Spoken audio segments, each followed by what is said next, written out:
Okay, so cardiac anatomy, the basics. There are 4 valves: the mitral valve and the tricuspid valve, the aortic and pulmonic valves.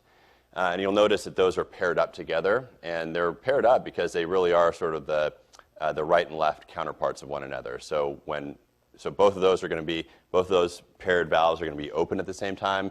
They're both going to be closing at the same time.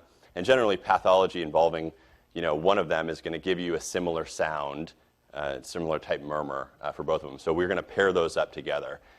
The mitral valve separates the left atrium and left ventricle.